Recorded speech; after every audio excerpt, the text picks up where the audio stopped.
Hello, my name is Lougdali Meriem. I'm a PhD student in the Faculty of Science and Technology in Mohammedia, Hassan University of Casablanca in Morocco, and I will present part of my work about structural and optical properties of metal-based hydroxyquinoline thin films for organic light-emitting diodes application. This work has been done in the Institute of Physics in Nicholas Copernicus University in Poland. And also, I want to thank you for giving us this opportunity to be part of IRZEC of this year.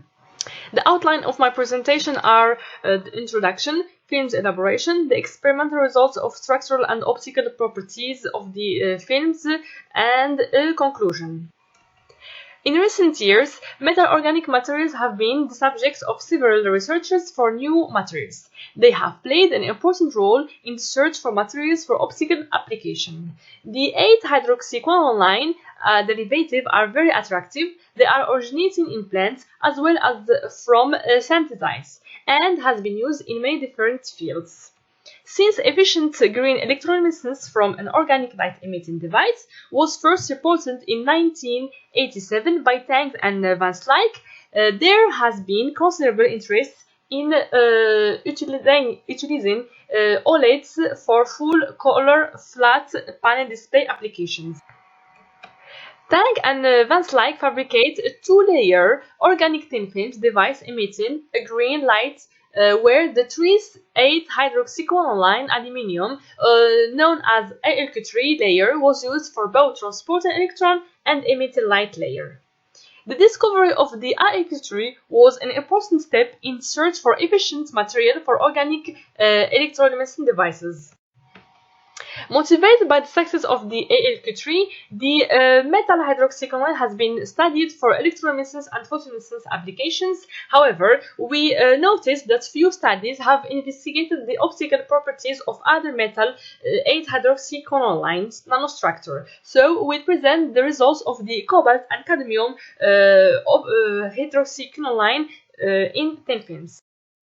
The elaboration of the thin films were done with the physical vapor deposition on glass and silicon substrate. The process was under pressure about 210-5 torr, and here we can see the thin films of the cadmium and cobalt Q2.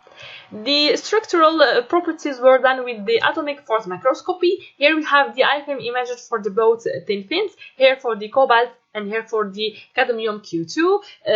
We can see that for both films you have an homogeneous and morphology and flat surface. We can see this from the values of the roughness, but for the cobalt we have the tendency of forming nano particles, grains. For the optical properties, we show the results of the photoluminescence. That we used fluoromax apparatus. The light source was xenon lamp, and the measurements were done at room temperature. The results of the photoluminescence spectroscopy is shown in this spectra.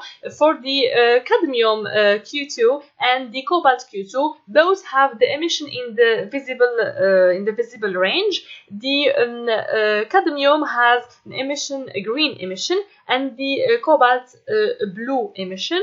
The intensity of emission of the cadmium thin film is much more higher compared to the cobalt Q2 thin films, and the maximum wavelength of the cadmium Q2 is 523 nanometer, and it's 453 nanometer for the cobalt Q2 films. As a conclusion, the deposition of the films has been done by the PVD technique. The IFM images show that the cobalt Q2 and the cadmium Q2 thin films have homogeneous and flat morphology, which means we obtain a good quality of the deposit films. The luminescence of the cadmium Q2 is intense compared to the cobalt Q2 films. So we can conclude that those thin films can be used as part of the search for new materials that can improve the performance of future devices for optoelectronic application, especially for the organic light emitting diodes. That's all, and thank you for your attention.